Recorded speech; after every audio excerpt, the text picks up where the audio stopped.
Olá, Podosfera! Eu sou o professor Adriano Viário e estamos começando mais um Batecast, sempre num oferecimento de Great Job Comunicação, que é a empresa que cria a logomarca e a identidade visual deste canal e que vocês podem encontrar pelo Instagram ou em greatjobcomunicação.com.br. O meu convidado de hoje é escritor, pastor da Igreja Betesda em São Paulo, mestre em Ciências da Religião, pai e avô. Eu estou falando de Ricardo Gondim. Ricardo, tu me ouve?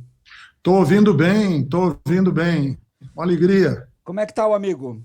Estou bem, graças a Deus. Passei aí por uma tormenta com problemas na coluna e passei por 3 cirurgias, mas eu acho que foi até resultado dessa pandemia, porque fiquei sedentário e acabei me contundindo, me machucando. Eu não tenho a menor dúvida, ficou ruim para todo mundo. A gente saiu da rotina, saímos dos nossos hábitos, realmente ficou muito difícil. Ricardo, eu quero começar a nossa conversa já esquentando esse debate, porque é uma das características deste programa. E aí eu queria te perguntar o seguinte, Ricardo: existe compatibilidade entre o cristianismo em sua essência e as ideologias e comportamentos sociais vinculados a fascismo, a nazismo, a reacionarismo, enfim, o cristianismo ele se encaixa perfeitamente nas teorias de extrema direita? Não, peremptoriamente não. E aí como é que a gente pode explicar esse fenômeno? Olha, o que acontece é que sempre existiu ao longo da história do cristianismo a adesão do cristianismo ou de correntes do cristianismo a movimentos que são movimentos anti-vida. Se você pegar a história do cristianismo, tem um historiador chamado Will Durant, que ele disse que o cristianismo produziu mais mártires do que sofreu martírio, porque em nome da fé, em nome do rigor das escrituras, em nome da ortodoxia, em nome da pureza da fé, e eu coloco essa pureza aí entre grandes aspas, já se produziu muita dor, muita morte, muitos genocídios, muita truculência.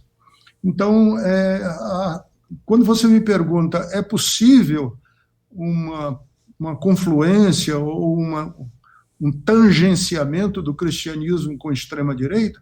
Eu até refaço a minha resposta. Eu diria que ela é dupla. Sim, porque temos muito registro histórico, muita, muita,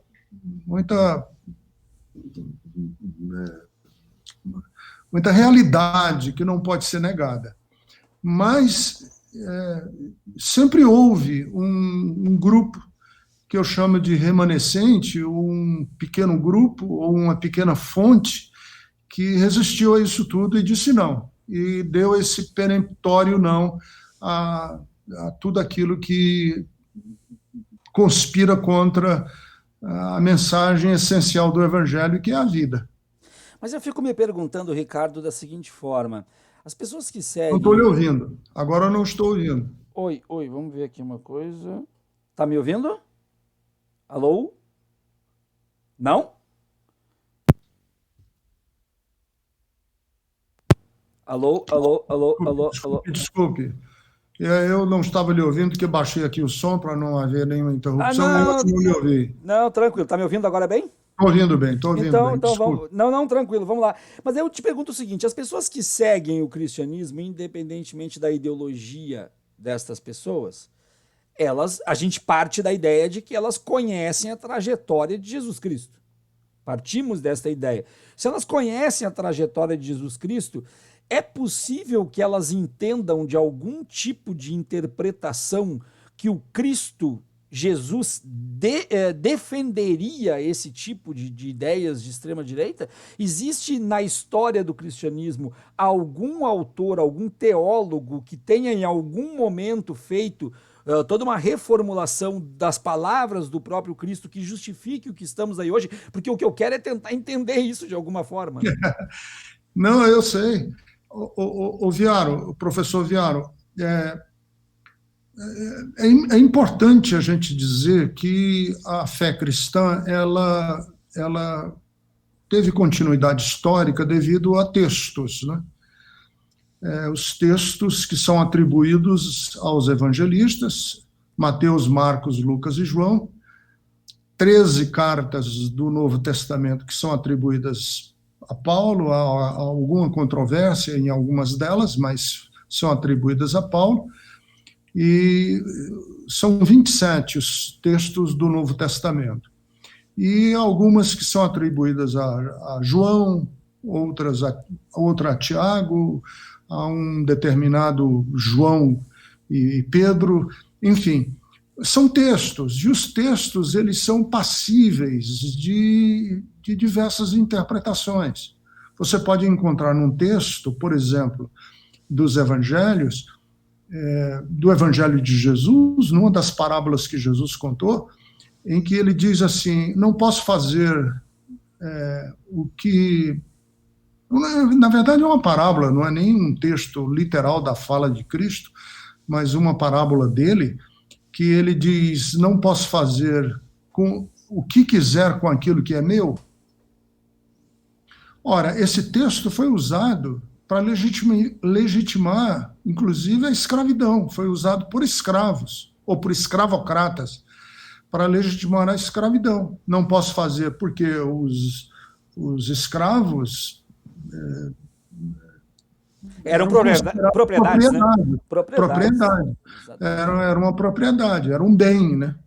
Então, não posso fazer o que eu quiser com aquilo que é meu, e em nome disso eles surravam, matavam os próprios escravos.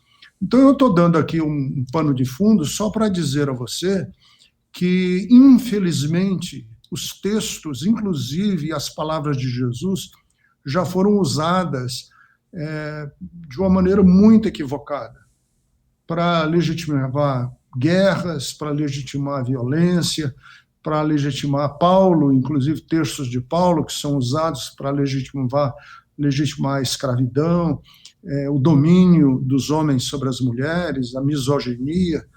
Então, sim, há textos mal interpretados, segundo o meu ponto de vista, e que acabam, sim, sendo textos que servem a ditadores, que servem a déspotas, que servem, inclusive, agora recentemente aqui no Brasil, servem para essa famigerada teologia da prosperidade. Como que você pode usar, por exemplo, já a vida de Jesus, que foi um homem pobre, carpinteiro, andarilho, que foi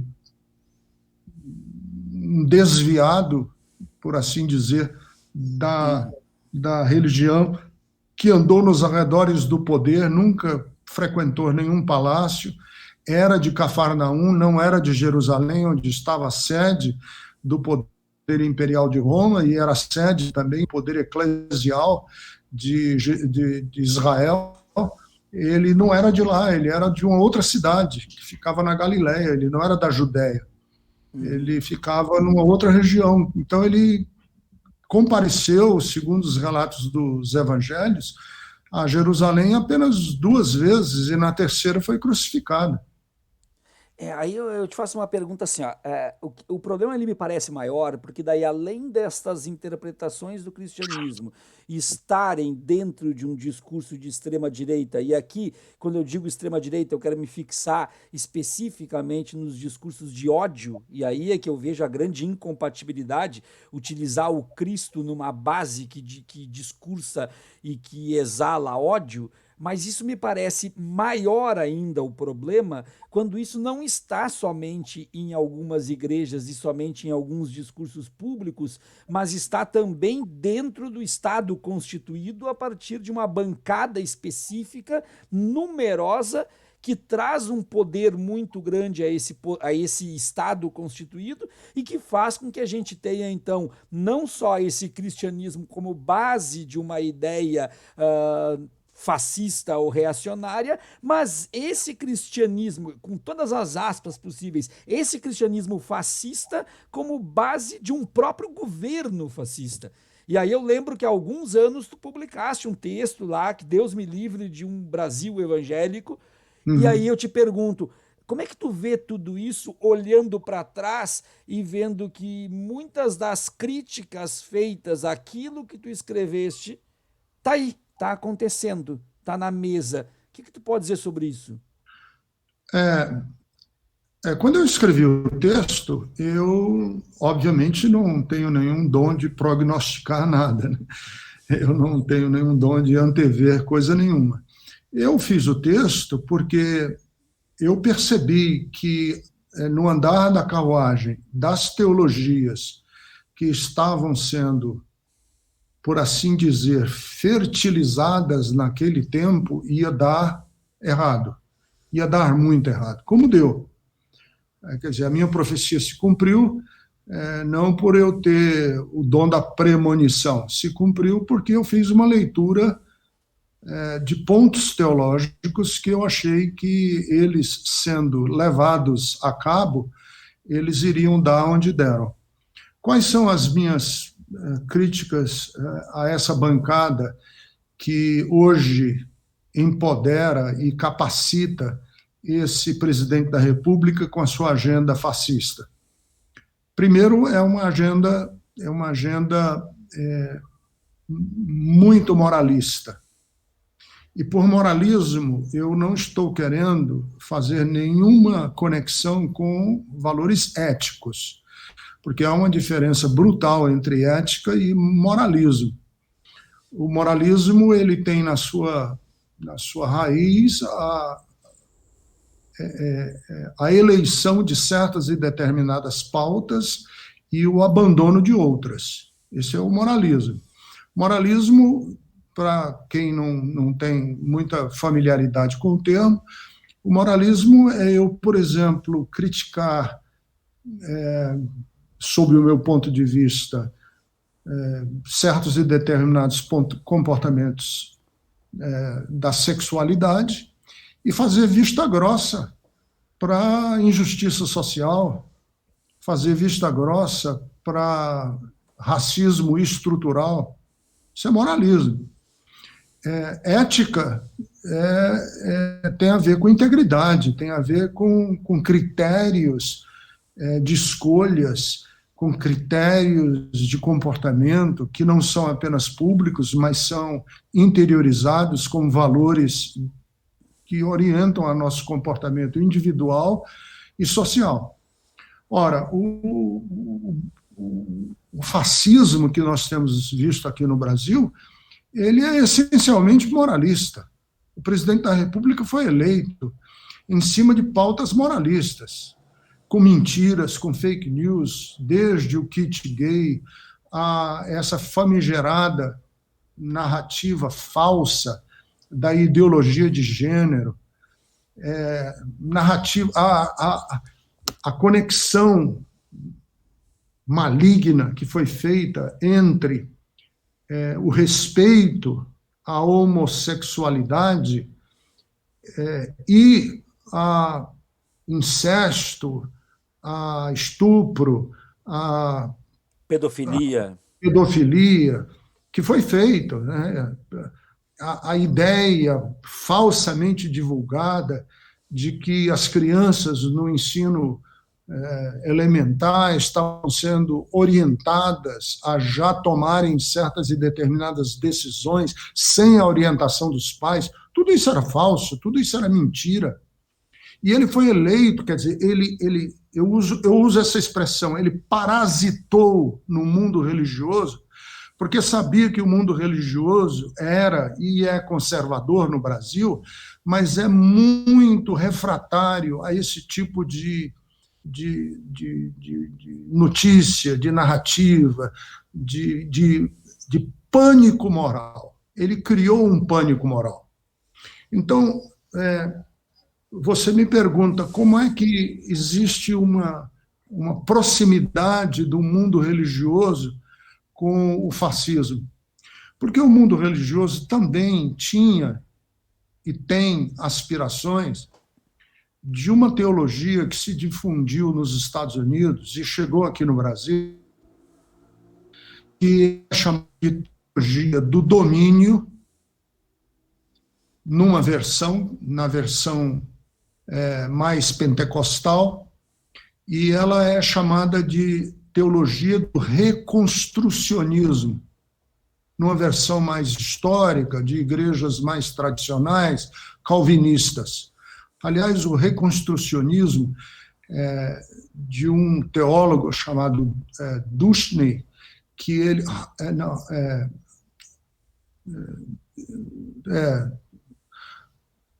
Rushdie, e esse teólogo americano, ele propôs que uma nação só tinha possibilidade de ser devidamente construída, daí o reconstrucionismo, se ela tivesse nos pontos chaves, tanto do governo, como da cultura, como do entretenimento, como do judiciário, se tivesse homens ou mulheres, mas muito mais homens, porque ela é patriarcal, ela é machista, tivesse homens cristãos.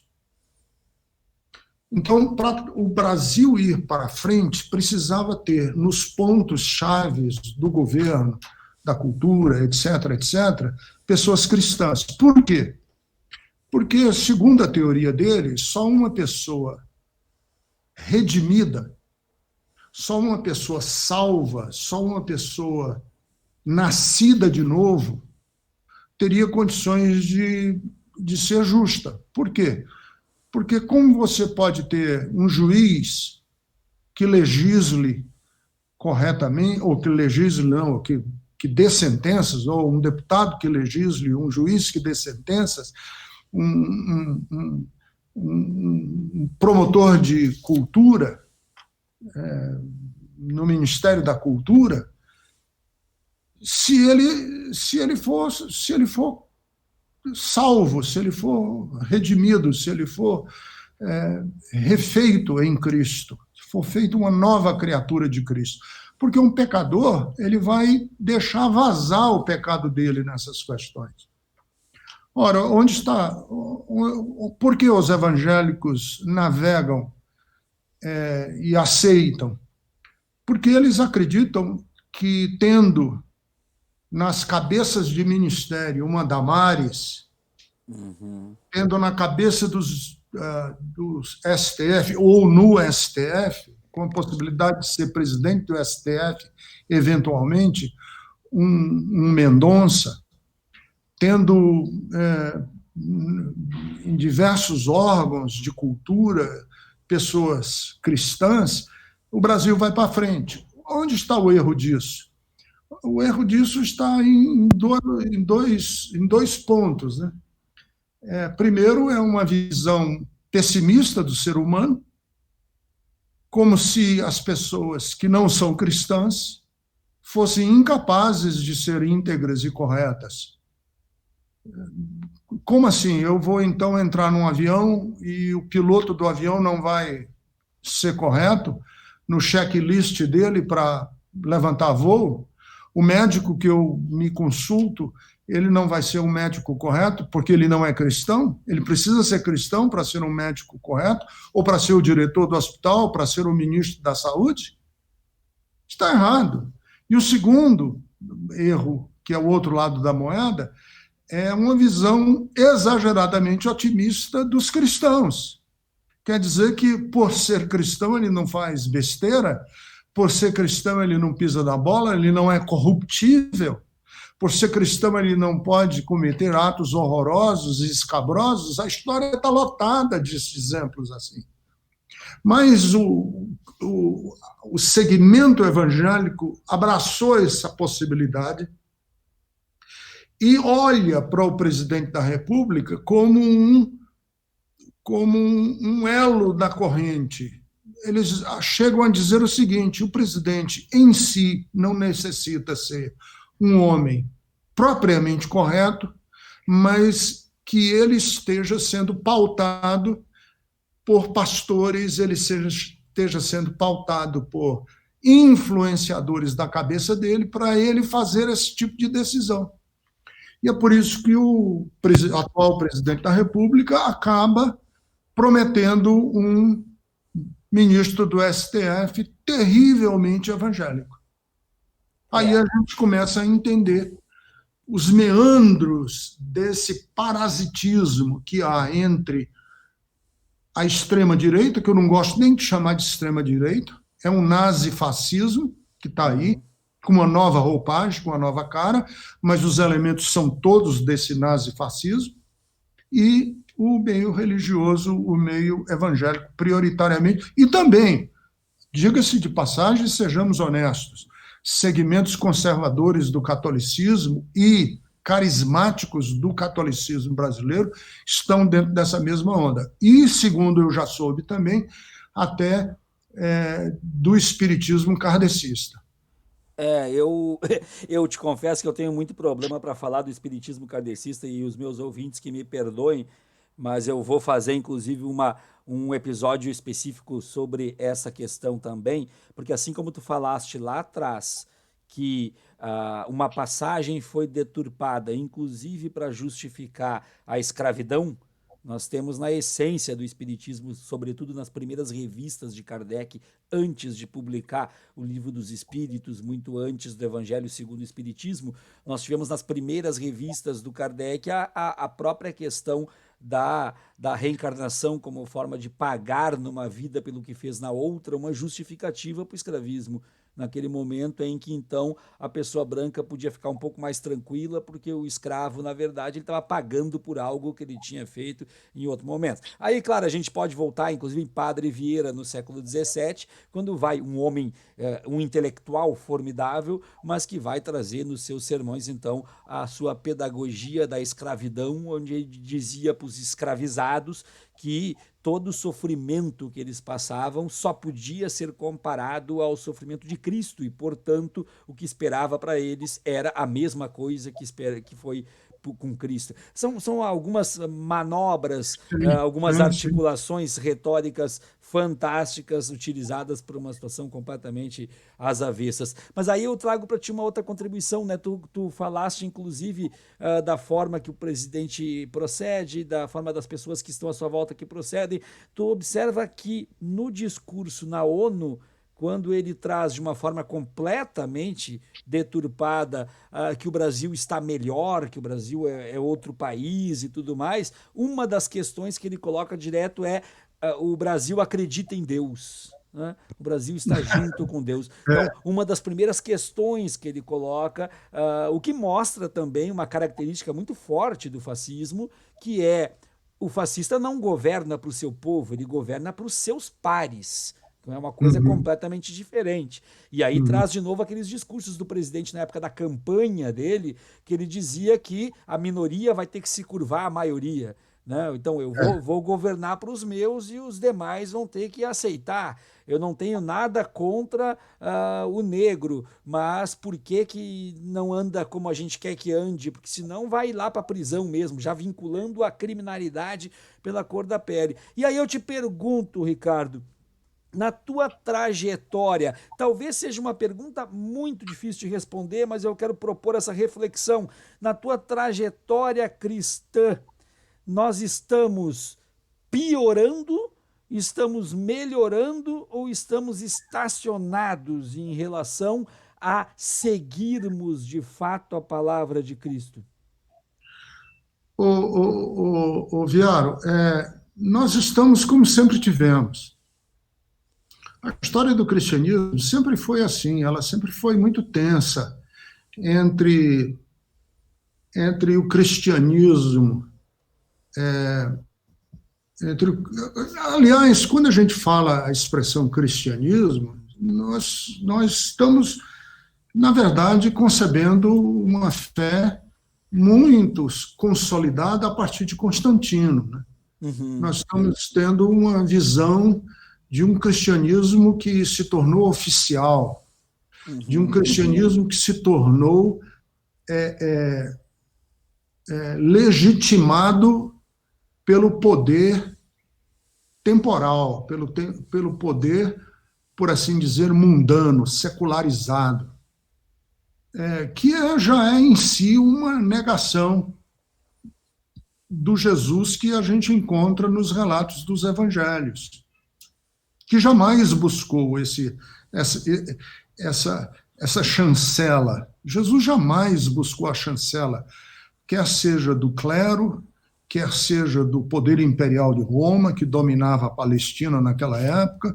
Ele jamais buscou a chancela daqueles que eram ricos, ele não buscou a chancela sequer daqueles que eram marginais, porque ele se deu também a liberdade de ir jantar na casa de pessoas ricas, como ele foi na casa de um certo Simão, que era um homem rico, um fariseu. Sim, ele tinha uma liberdade de agir e de se comportar. Só que esse cristianismo que a gente conheceu, ele sempre foi assim muito, ele sempre teve as suas vozes discordantes internas. Você tem, quando o cristianismo começa a decair de uma maneira muito, muito terrível, você tem as ordens monásticas, que foram uma reação à decadência. Os monges, professor Viaro, eles foram para o deserto e se resguardaram em monastérios e em mosteiros, porque eles pensaram assim: se a gente continuar dentro dessa patifaria que está aí, não vai sobrar nada. Nós temos que sair, nos isolarmos. Quando você tem uma decadência assim escandalosa, você tem um Francisco de Assis, que alguns historiadores consideram que foi o grande reformador da Igreja Católica, que ele sim teve assim a postura de reformadora. Quando você tem as indulgências, você tem um Martinho Lutero. Quando você tem um Lutero aliado aos príncipes alemães, você tem a revolta camponesa. E assim a história do cristianismo foi se dando e foi caminhando. Você mencionou aí o padre Antônio Vieira, que foi, e eu considero sim, um dos maiores eruditos da língua portuguesa, talvez o maior da língua portuguesa. Eu tenho a coleção dos sermões dele completos, e ele foi brilhante.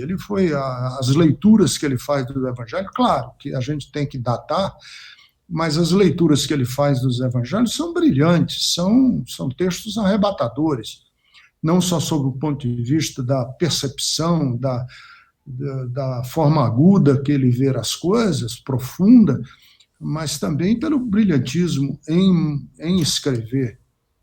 Mas para cada padre Antônio Vieira que você tem um Bartolomeu de Las Casas, que foi um grande defensor do indígena, quando os jesuítas estavam decidindo se os índios tinham alma ou não, e ele saiu na defesa dos índios, né? E foi uma coisa. Os textos de Bartolomeu de Las Casas são lindíssimos. Então, para cada momento que você tem de opressão dentro do cristianismo, você tem vozes discordantes. Você tem um Gustavo Gutierrez, você tem um Leonardo Boff, quando a igreja estava aliada ao poder das ditaduras aqui da América Latina, que trazem uma voz da teologia da libertação, um Dom Helder Câmara, e assim nós vamos caminhando. Eu diria que o momento agora é grave para a fé cristã, gravíssimo. já se fala, inclusive, da implosão do cristianismo ocidental e já se fala de um pós-cristianismo, tanto na Europa como nos Estados Unidos. A, a fuga de cristãos nos Estados Unidos de igrejas é uma coisa assim alarmante. Igrejas estão esvaziadas, pastores estão vendo as suas comunidades cada vez mais desigrejadas, já é um termo muito popular entre cristãos. E aqui no Brasil, o descrédito, a falta de credibilidade, a falta de a menor relevância dessa ala evangélica que se aliou a isso tudo que está aí, é um desgaste que eu acredito que levará décadas e décadas para ser restaurado, se for restaurado. Eu queria trazer uma outra questão, Ricardo, que está me angustiando há muito tempo e eu não sei por que eu nunca te perguntei, visto que a gente conversa aí no privado quase todo dia. Mas eu acabei nunca te perguntando, e isso me veio esses dias. No meu conhecimento raso de cristianismo, eu sempre pensei que o Deus acima de todos está nas escrituras hebraicas e que o Deus no meio de nós está nas escrituras gregas. Eu estou errado, completamente errado. O Deus é acima de todos e não é no meio de nós, ou é igual nas gregas e nas hebraicas. Para situar o nosso ouvinte, eu chamo de escrituras hebraicas as antigo-testamentárias e gregas as novo-testamentárias. Sim, Fala para mim alguma coisa a respeito disso. você está errado, desculpe. Mas aí, ó, a melhor forma de descobrir é essa. Vamos lá. Você está errado. A percepção do Deus entre nós, ela está assim na Bíblia hebraica, que é comumente chamada de Antigo Testamento. Uhum.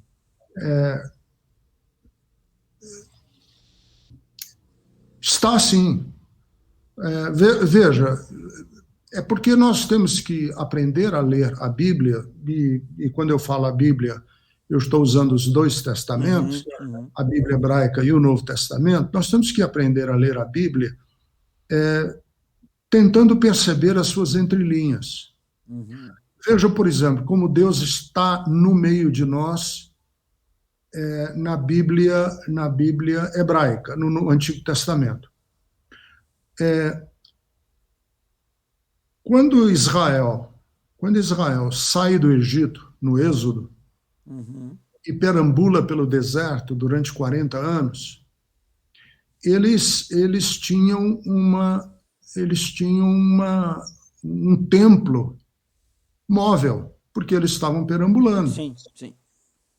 Era o chamado tabernáculo.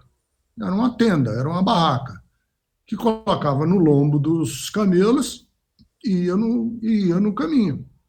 E aí está sutilmente uma mensagem muito linda. É a mensagem de que o Deus de Israel é um Deus nômade, que vai Uhum. com eles, que segue com eles. Deus, quer dizer, uma das primeiras manifestações de Deus aos hebreus, que ainda não eram nem naquela época chamados de judeus, aos hebreus, é de que ele é nômade, ele vai com eles. E vai com eles em várias figuras, em várias alegorias, em várias metáforas. Por exemplo, ele vai com eles numa forma de uma nuvem que os protege do sol causticante. Isso é uma metáfora, não pode ser lido, obviamente, Uhum. de uma forma jornalística, factual.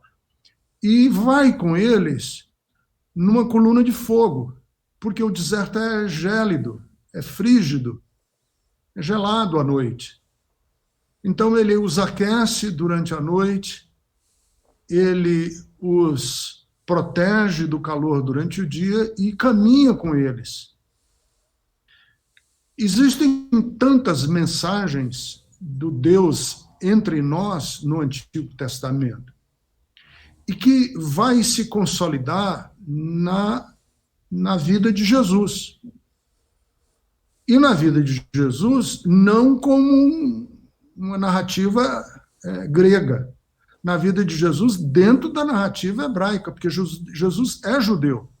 Uhum. E veja, e Jesus falou prioritariamente aos judeus. Ele não falou aos gregos. Quem fala aos gregos é Paulo. E quando Jesus fala aos judeus, ele fala assim: o reino de Deus está em vocês e está no meio de vocês. Então, então o que nós temos que ver é que é óbvio que você tem na narrativa hebraica percepções, claro, de um Deus acima de todos. Uhum. Por quê? Porque no mundo antigo, quando você queria se referir a um lugar que era diferenciado do nosso, você usava o alto. Deus está nas alturas. Uhum. Esse Deus está nas alturas era muito mais uma forma de dizer que Deus é diferente de nós do que localizá-lo geograficamente. Deus está no alto ou está acima para dizer que ele é diferente, que ele não é um de nós. E por que faria isso?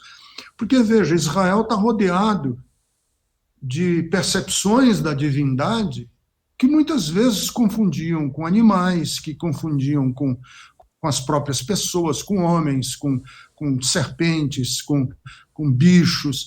E o judeu tinha uma necessidade premente de dizer que Deus não se confundia com a natureza.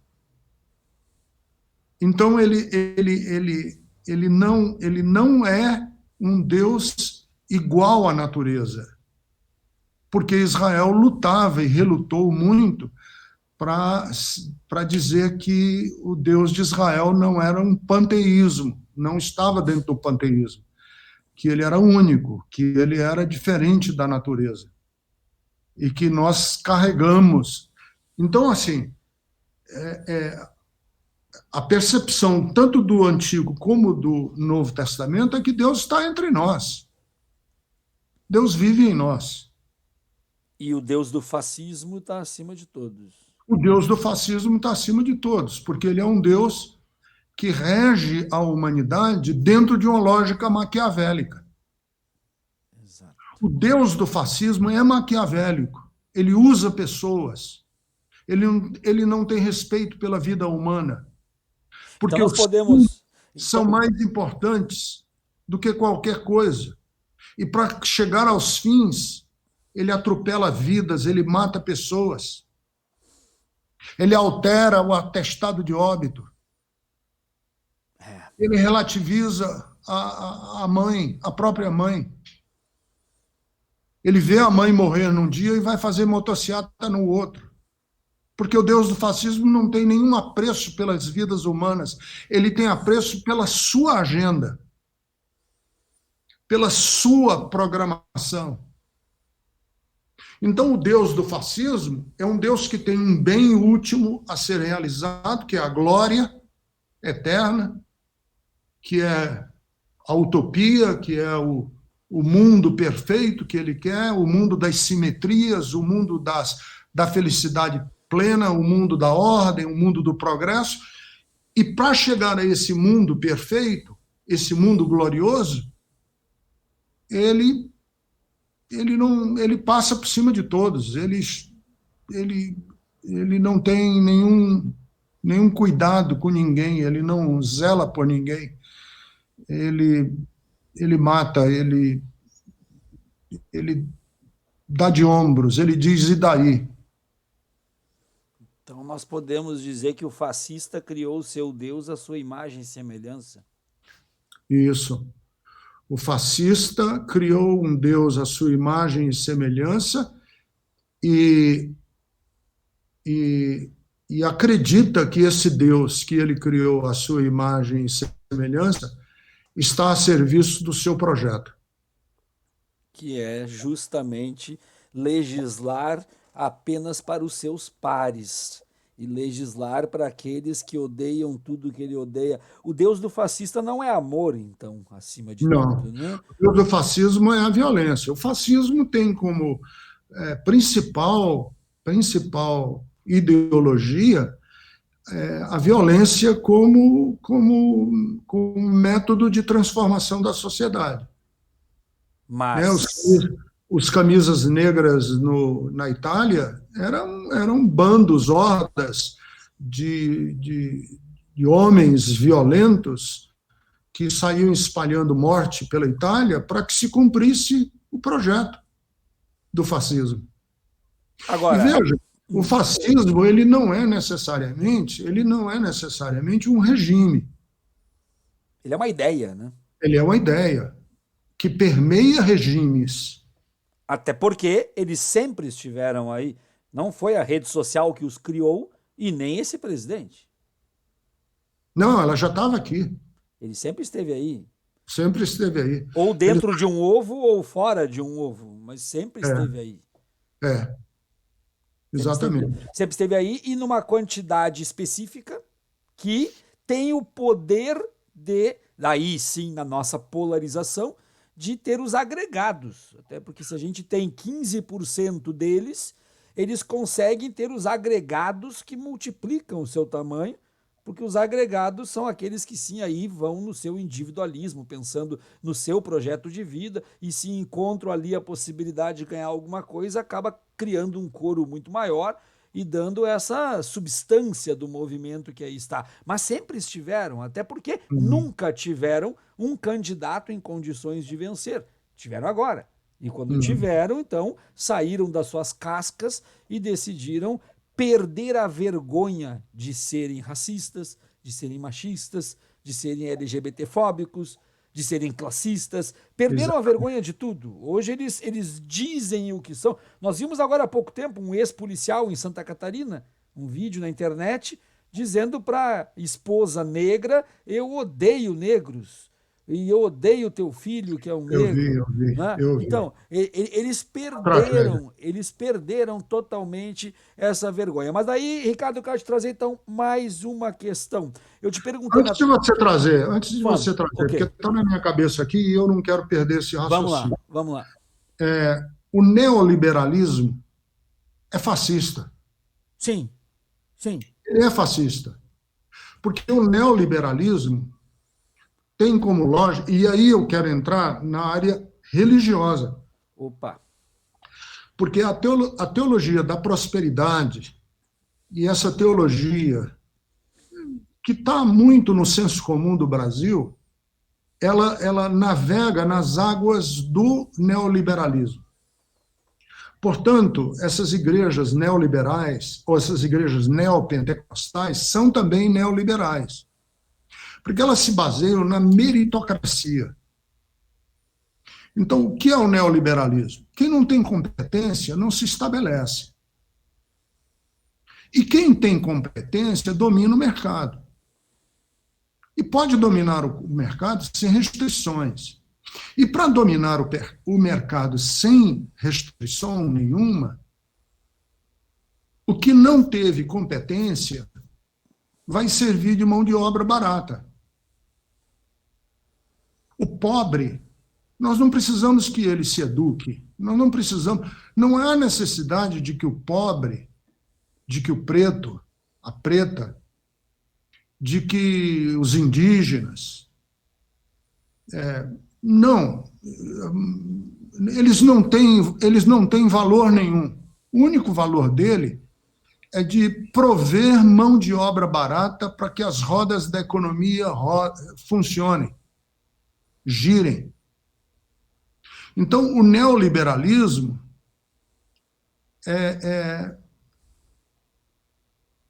sacraliza essa entidade chamada mercado. E esse mercado é desalmado. Existe uma denúncia no livro do Apocalipse que esse mercado, que no Apocalipse chama de Babilônia, Uhum.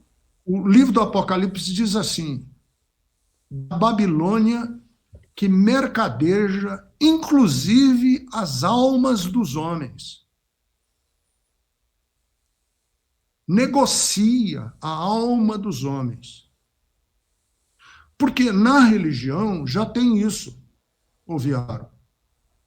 Se você não tem competência de ser santo, de obedecer às escrituras ou à lei, de orar como devia, de ofertar nas igrejas e oferecer sacrifício a Deus, se você não tem essa competência, você não vai receber nada de Deus.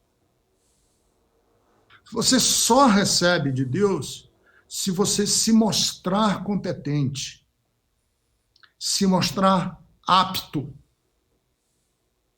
Porque esse é o clima, daí essa promiscuidade entre religião e neoliberalismo que está aí agora, que é fascista na sua essência. As pessoas não servem para outra coisa, senão para cumprir com os ideais dos seus senhores. E quando elas não cumprem com os ideais dos seus senhores, elas podem ser excluídas do sistema. Elas podem ser mortas em operações da polícia. Elas não têm o direito, se elas não têm valor de competência, elas não podem frequentar aula com outras crianças. Se elas não produzem, elas precisam ser incorporadas à produção. Índio, indígena, não produz, segundo a cabeça dessas pessoas. Então, eles precisam ser incorporados. A voz mais fascista que nós já ouvimos desse governo veio daquele Weintraub, quando ele disse: só existe um povo brasileiro. Uhum. Porque essa é a essência do fascismo. Sim. Só existe um tipo de pessoa, que é a voz do neoliberal. Não existe diversidade, não existe contribuição cultural, não existem pessoas, não existem brasileiros que falem outra língua. Isso tudo é descartado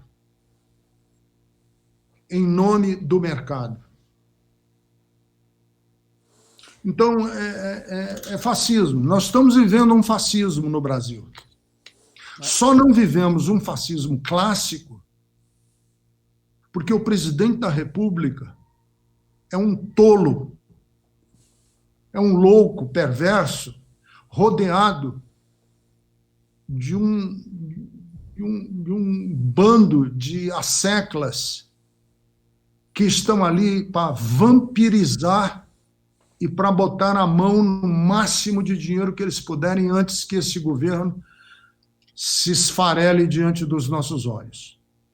Então, com isso, a gente pode dizer que o fascismo é uma ideia e que o regime é neoliberal.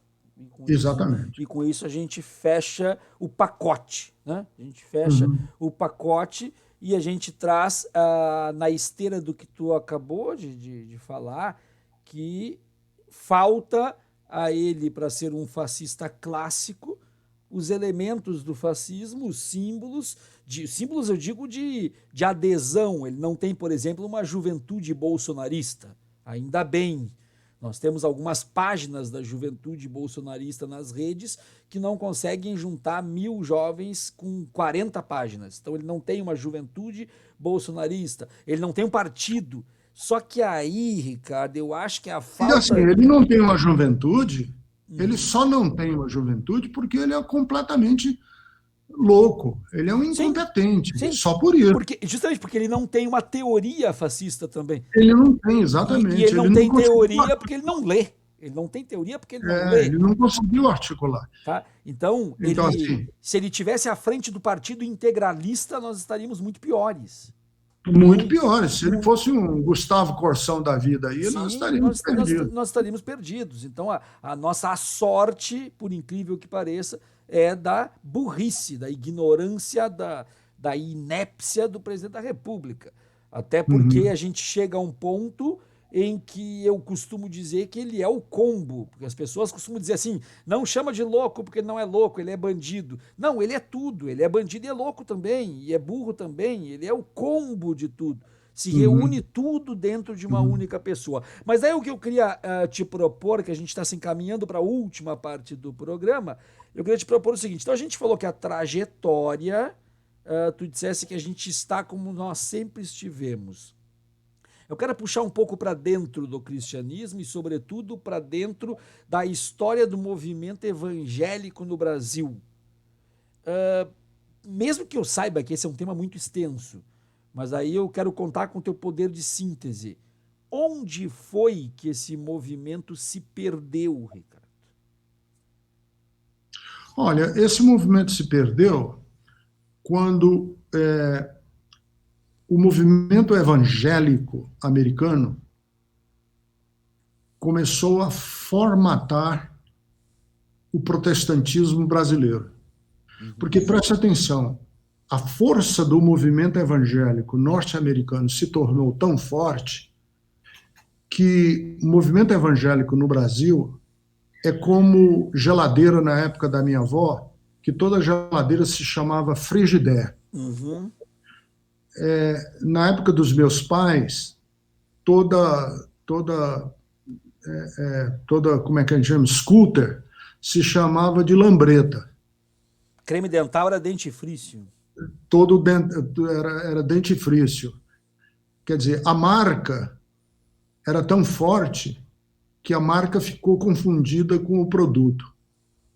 Movimento evangélico, ele é, quer dizer, o movimento evangélico historicamente estudado, ele é um movimento que acontece nos Estados Unidos na esteira de uma grande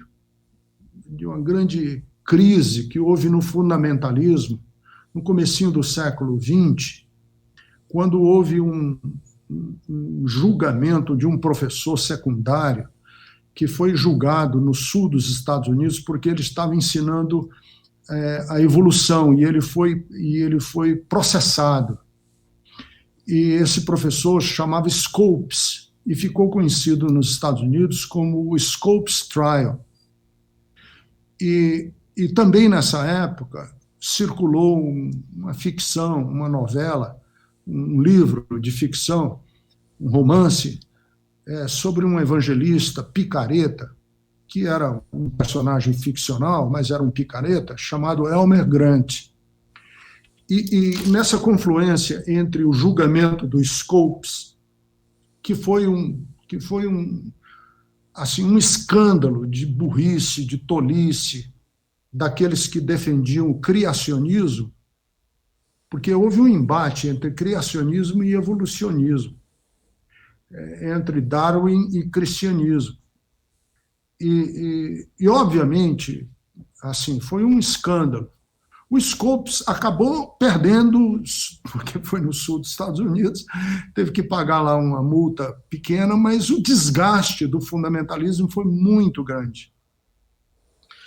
E quando houve ali no comecinho do século XX essa crise,